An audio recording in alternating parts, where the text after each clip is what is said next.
स्वागत है सभी का आज की वीडियो में। और आज मैं अपनी वीडियो में आपको होली अष्टमी व्रत कब रखा जाता है, कब रखा जाएगा 2023 में, यह सब बताने जा रही हूँ।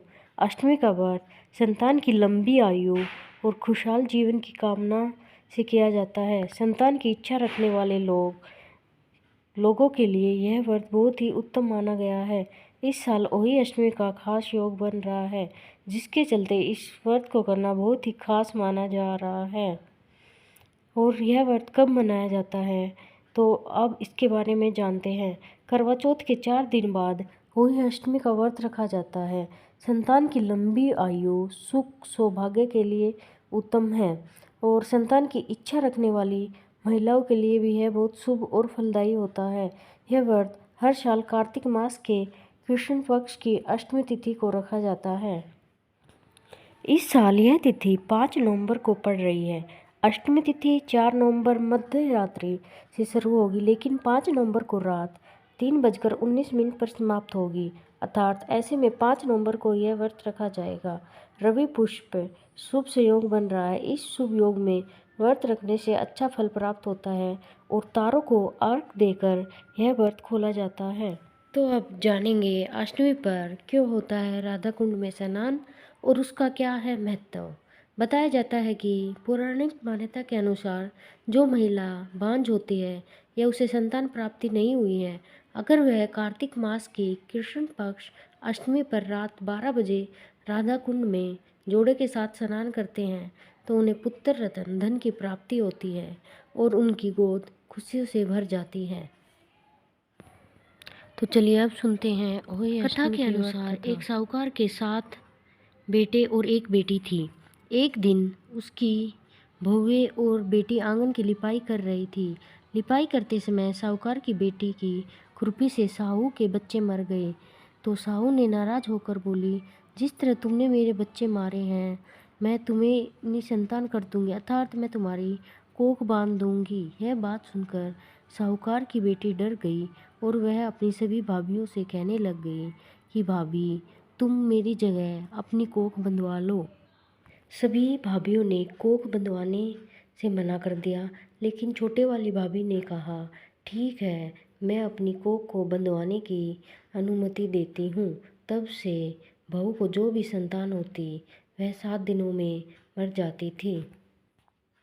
हर साल होली का व्रत आता और सभी भाभियाँ व्रत करती, लेकिन छोटी भाभी बेचारी कोने में बैठकर रोती रहती थी, क्योंकि छोटी भाभी को संतान तो होती थी लेकिन 7 दिन बाद मर जाती थी। समस्या के समाधान हेतु पंडित जी को बुलाया और उनको सारी घटना बताई। पंडित जी ने कहा, शराब से तुम्हें मुक्ति मिल सकती है अगर तुम। पंडित जी ने सुरही गाय की सेवा करने को कहा कि वह साहू की अच्छी दोस्त है और तुम्हारी सेवा से प्रसन्न हुई तो तुम्हारी कोख खुलवा सकती है। छोटी भाभी उसी दिन से सेवा में लग गई और एक दिन सुरही गाय उसकी सेवा से प्रसन्न हुई और पूछा कि तुम मेरी इतनी सेवा क्यों करते हो। तो छोटी बहू ने बताया कि भी एक बहुत बड़ी बात है और मैं यह बात आपको बताना चाहती हूँ। मुझे श्राप मिला हुआ है और मेरी कोख बंधी हुई है। मैं अपनी कोख खुलवाना चाहती हूँ और आपका उपकार नहीं भूलूंगी। अगर मेरी कोख खुल गई तो गाय ने बात मान ली और 7 समुंदर पार साहू के पास ले जाने लगी। गाय माता और साहूकार की छोटी बहू को लेकर 7 समुंदर पार साहू माता के पास जाने लगी तो वह थक कर दोनों एक पेड़ के नीचे बैठ गए। पेड़ के नीचे बैठे थे, वहाँ गरुड़ पक्षी का एक बच्चा रहता था। थोड़ी देर में ही सांप आकर उस बच्चे को मारने लगा।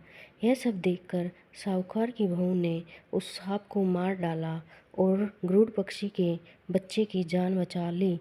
कुछ देर बाद उसको वहीं पेड़ की डाल के नीचे दबा दिया। वहाँ उसकी माँ आती है गरुड़ पक्षी की और वह खून को बिखरा देखकर सोचती है, साहूकार की बहू ने उसके बेटे को मार दिया, और वह उसको अपनी चोंच से नोचने लगती है। तब साहूकार की बहू कहती है कि आप मुझे कीजिए, मैंने आपके बेटे को मारा नहीं बल्कि उसकी जान बचाई है। इससे प्रसन्न होकर गरुड़ पंखनी बोलती है, बोलो तुम क्या मांगती हो। तो वह बोलती है, मैं साहू के पास जाकर अपनी कोख खुलवाना चाहती हूँ। तो वह तीनों साहू के पास जाते हैं, साहू माता के पास। और वहाँ साहू माता छोटी बहू की सेवा से खुश होकर उसे 7 पुत्र और 7 बहू होने का आशीर्वाद देती है। साहू के आशीर्वाद से छोटी बहू का घर पुत्र और पुत्र वधुओं से भर जाता है और वह कहती है, हे साहू माता, जैसे तूने मेरी झोली भरी, इस तरह दुनिया की हर माँ की झोली भरना। किसी भी माँ को बांझ मत रखना और अपनी कृपा बनाए रखना। और वह बहुत खुश होती है। तब से वह साहू माता का व्रत करना शुरू कर देती है। और अब जानेंगे होली अष्टमी पर हमें क्या नहीं करना चाहिए। इस दिन कील, सुई, नुकीली चीज़ आदि का इस्तेमाल नहीं करना चाहिए। इन चीज़ों का इस्तेमाल करने से शुभ फल प्राप्त नहीं होता। इस दिन रात में तारों को अर्घ देकर खाना खाया जाता है और पानी देते समय हमें तांबे के लोटे का उपयोग नहीं करना चाहिए। काले वस्त्र नहीं ग्रहण करने चाहिए। इस दिन बड़ों का अपमान नहीं करना चाहिए। मिट्टी को खोदना नहीं चाहिए।